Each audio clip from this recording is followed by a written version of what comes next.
Hi guys, what's up? Welcome back to my channel. So today I'm here with one of my really good friends, Ollie. He actually has a YouTube channel mainly about South Korea and like teaching here, so I'm gonna leave that linked below. Definitely go subscribe to him if you're interested in learning about more. Today we are gonna be sitting down and doing a video that I've been wanting to film for a while, and I'm so excited to have someone here for a second opinion. I asked you guys what your assumptions are about living here in Korea, because obviously when you see someone living in another country, you're like, oh, making all these assumptions. So you guys went ham. You did an amazing job with like writing out assumptions, so thank you so much. You guys left so many. Before we get started, I just want to mention that this is solely based off our opinions of these assumptions. So yeah, it's not fact. It's not fact, you know what I mean? So maybe if you come to Korea, you might react differently. Or have different experiences. Yeah, react differently or have different experiences, or if you're already living in Korea, you might have completely different scenarios and experiences than us. So I just want to make that clear. Either way though, I thought it would be fun to let you guys know our have opinions. fun doing it. Yeah, so we are just going to scroll through them and answer them or react to them to the best of our ability. Without further ado, let's get started. Cup of tea, cheers. Cup of tea, cheers. All right, so first of all, it's hard to make friends in Korea if you don't speak Korean. Ooh, yeah, that's a difficult one. Yeah, it really depends on what, like who you're talking about. Totally. Yeah. If you're with Epic, you're going to go to orientation. Yeah. Very, very easy. You meet about 1 million people in orientation. Right. Hagwon, not so much. Right, and also if you stumble across a Korean person that wants to make a Western friend for like language exchange or living abroad anywhere, it can be difficult. Like you're not gonna automatically just make friends. You usually have to throw yourself out there, right? Yeah. Next, it's cheap to live in Korea and you like living there better than living in the US. He's actually from England, so we'll do England and US. Sure. What do you think? It's a lot cheaper. So much cheaper. Yeah. Yeah, it's way easier to save money living here. Yeah, much easier. Your money goes further. You're paid more. Rent is cheaper. You're most likely not driving a car around, so you don't have to deal with like car insurance, gas, all I'm that from kind of London, stuff. so I don't drive anyway. But Right.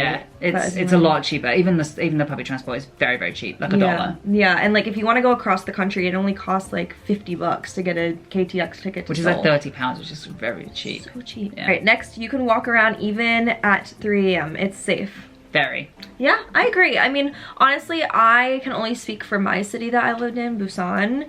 I know some, if like you're living in a really rural area in like a rough part, it might not be as safe. I've heard rural is much less safe. Than Yeah. the cities, I've heard that. Which is so funny because it's the opposite of everywhere of like England and the US. Exactly. In the cities, it's more dangerous. Exactly, yeah, it's the complete opposite. Yeah. But I mean, like, have you ever had a situation when you're walking outside and you have not felt safe? Truly not a single time. Me either. Like, there's literally, and I've walked home before at like 4 in the morning. Oh, and, same. Yeah, and like I've never ever felt unsafe. Versus in the States, if I like cross paths with someone at midnight, I'm like, yeah. Crossing the street. Yeah, and like you Getting also, your mates. yeah, and you also have to worry about like, you know, people having guns and like stuff like that in I forgot about America. that. Yeah, so it's definitely safe. People don't be violent. That's a great sentence, but they don't. Yeah, like I feel like in America, like I would always see like a bar fight if I'd go out or Right, something. I'm like, that's right. not a thing here. Well, I mean, I see it here in Daegu, but only among the foreigners. Yeah, right? It's really only the foreigners are stirring up trouble. Alright, next assumption. People tend to treat you bad because you're foreign. Oh, that's a horrible one. Yeah. They don't treat us bad necessarily, but a lot of the time we are totally ignored or not spoken to or not allowed in places because we're foreign, so... Yeah. That's the thing. I've never talked about that on my channel, but like there are some places that will not allow foreigners in. Yeah. Yeah, but then other times you get privilege for it. Yeah, you other know? times you get privilege, and like I've had so many situations that Korean people have been so nice to me. Yeah. Yeah. It seems like it's an extreme situation either way. Oh yeah. There's not a lot of middle Yeah. situation in that. You either get really good or really bad situation, so it's a bit of a difficult one to answer. Yeah. All right, next. You don't feel quite at home even though you love it there. I feel very at home. I was gonna say the same thing. Yeah. I feel much more like at home and settled here than I would if I lived in America. I feel more happy and confident within my mental space here. I agree, yeah. All right, next. Mostly everyone drinks and goes clubbing. Drinking, yes. Clubbing, no. Right, yeah. It's patriotic to drink here. Yeah, because it's the soju is like culture. a big part of Korean culture. Right. I mean, it's common to like drink with your boss. Yeah, oh even yeah. though that's like... Even like when people get very old, Yeah. they continue to get smashed in a public park right next to the children's play area, and that's totally legal, you know? Yeah, it's really common to see like a drunk, passed out grandpa like on the street. And it's not dangerous, it's not violent, No. nothing like that. It's just like, he's had a good night. Yeah. We acknowledge he's had a good night, yeah. you know? He's fine, he'll find his way back. It's quite nice in that way. You don't get robbed or anything here whatsoever. So it's, if you do pass it up the street, don't recommend it. But if you do, pretty safe. Yeah, like I've literally seen a guy, this was in Seoul, he was like passed out, his phone was next to him, and like, and people just, people just walk past because he'll wake up. It's not yours. Yeah, not a big deal. All right, next one. Koreans are very meticulous and detailed, especially with appearances, and they might think it's rude to assume or guess another person's age. It's not rude to guess someone's age. It's not rude at all. It's like really common to straight up ask your first time meeting someone. It's literally like the third sentence usually. Yeah, how old are you? Because it's a very age-centered hierarchy place here. So we have different language depending on how old the person is. So if you are talking to an older person, you have to speak very formally to them. And if to a younger person, you speak like in half sentences to them. So it's actually important to know. Yeah. So it's not rude at all to assume their age. But Korean people, yes, they are very attentive to detail, I think. In appearances, yeah. 100%. Yeah. I mean, like, I definitely think anywhere I go, people are looking and like paying close attention to how I look. Yeah. And they pay also very close attention to how they look.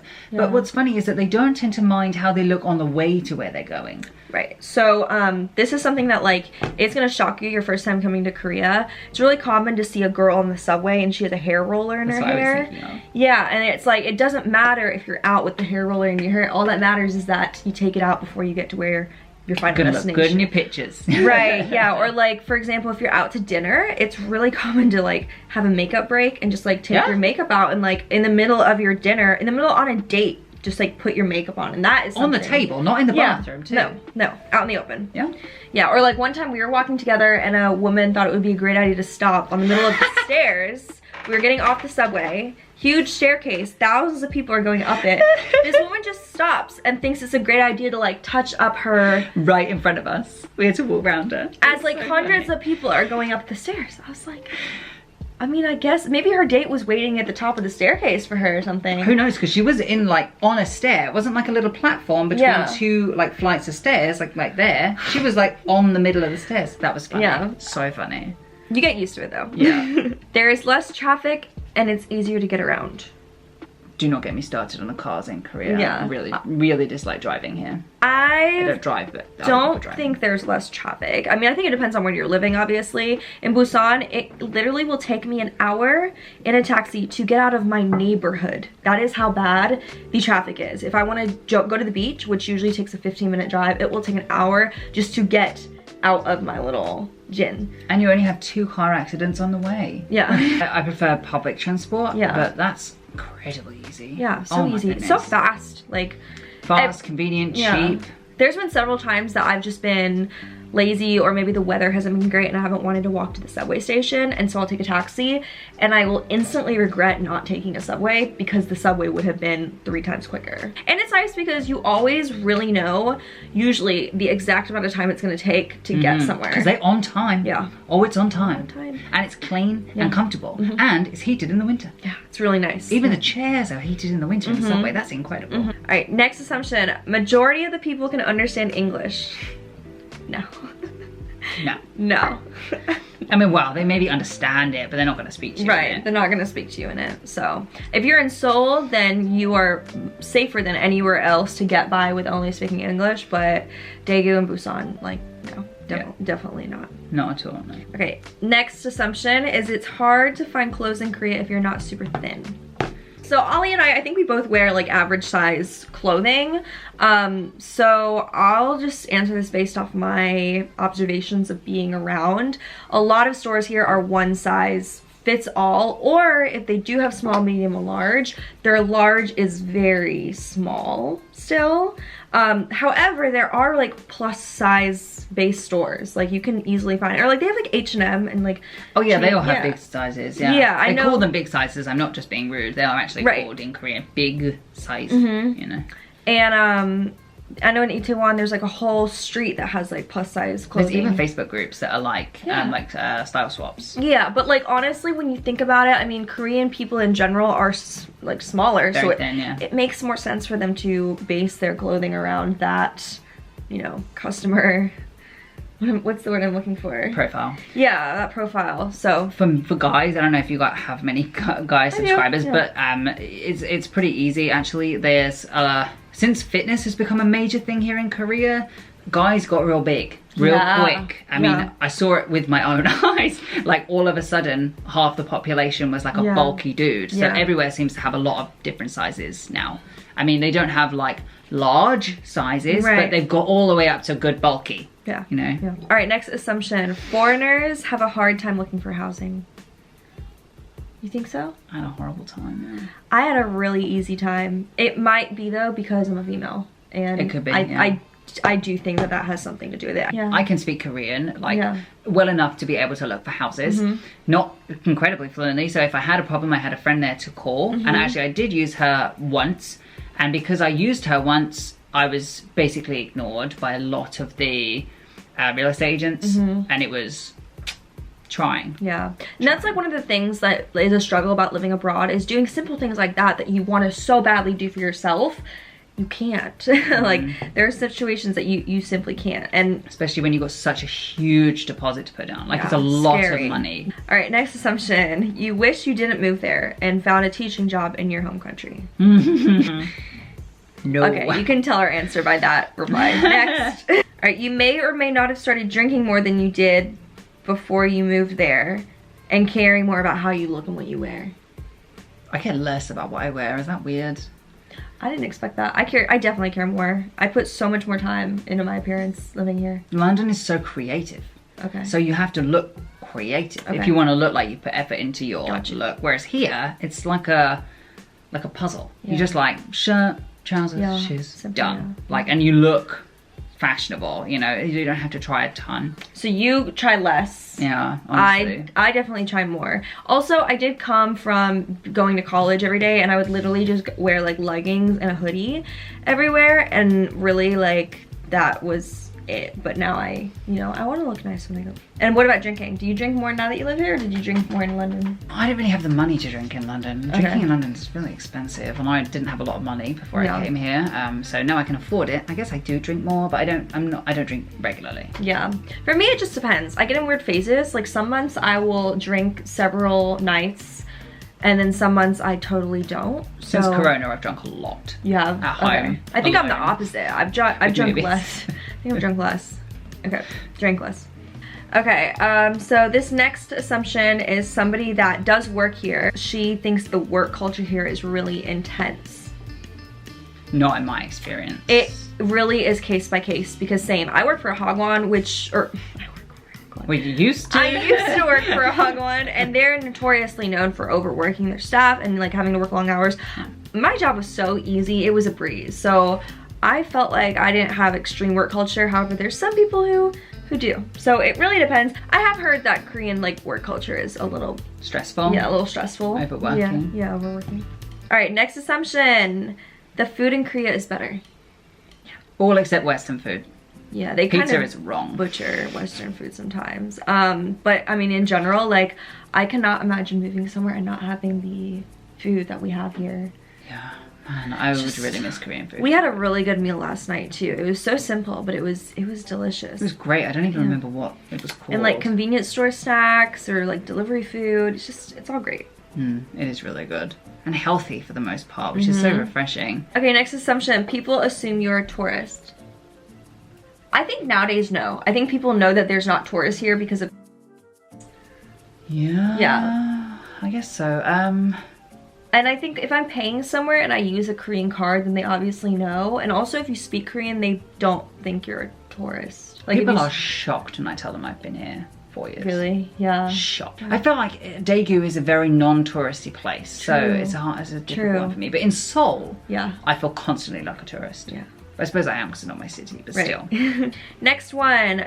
It's easy to be influenced on getting plastic surgery since it's popular there. We both had it, so I guess that's that answer. Yeah, I mean, I just think because it's super available here. It's available, also cheaper, and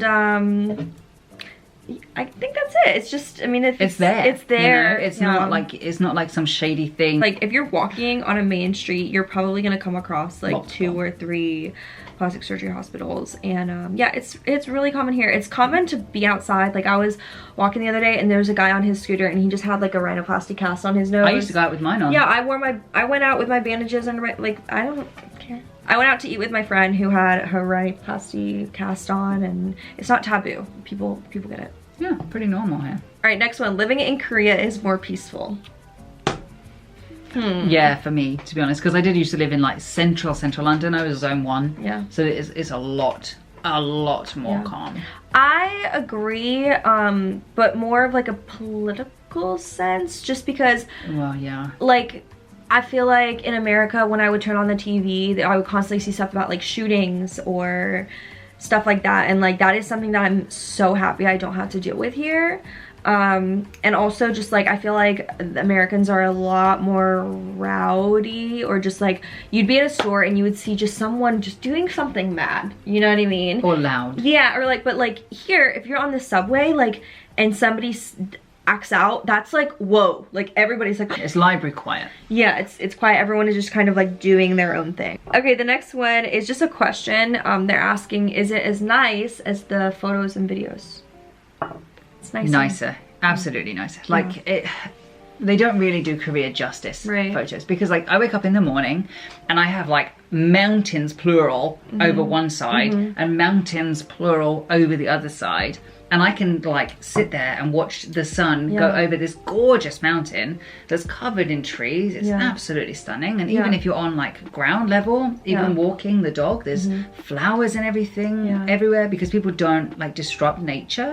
Yeah. So like you get that chance for like 1 billion tulips to grow. Or like Sakura season was absolutely cherry blossom. Like, oh my gosh. That was like one of the most beautiful things I've ever witnessed, and it was the perfect timing because it was when stuff was kind of hitting the fan in the West as far as the virus goes. So to go outside and see something like that beautiful and simple was just like, but yeah, and like even when you're just walking around, I feel like there's so many little things or like side streets that you see that you're just like, I want to take a photo of that for no reason, because it's just cool and pretty. Appearances mean a lot here in Korea, and luckily that means that we can also benefit in terms of like environmental beauty, and it's just everywhere all the time, and it's stunning. Yeah, like so beautiful. So yeah, I would actually say it's more beautiful than photos and videos. Okay, next assumption. When you first moved there, you got overwhelmed with the difference and you wanted to go home. Not for me personally. I did a lot of research before I came here, so I knew what I was in for. So nothing was overwhelming for me at all. I never got homesick. I never got... Yeah. No, I had been to Korea before I moved here, so I knew what to expect to a degree. But also it's like I knew that even if you feel overwhelmed when you move somewhere, that's kind of natural to feel that way. So I just told myself like, hey, if, like in these moments, if you're feeling overwhelmed, it's part of the process. So I will say though, like not everybody is like quite as outgoing as we are, and I do know a lot of people that have had that like feeling and very homesick feeling, and they have wanted to go home. It's just not something I have personally gone through. It's also common for people to move all the way out here and then like 3 weeks later they just decide to throw in the bag and then they go home. Because it's common? Maybe it's more common with Hagwons. Oh, that's sorry. Like, yeah, for Hagwon teachers. Yeah, Hagwon teachers, because I mean the work environment is so hit or miss. So yeah. Alright guys, so that is all of the assumptions that we're going to be answering in this video. That was fun, and thank you guys again for sending so many in. If you have any more assumptions, leave them in the comments here and I'll try my best to get back to you and like let you know what I think about them, or maybe we'll do a part 2 to this one day.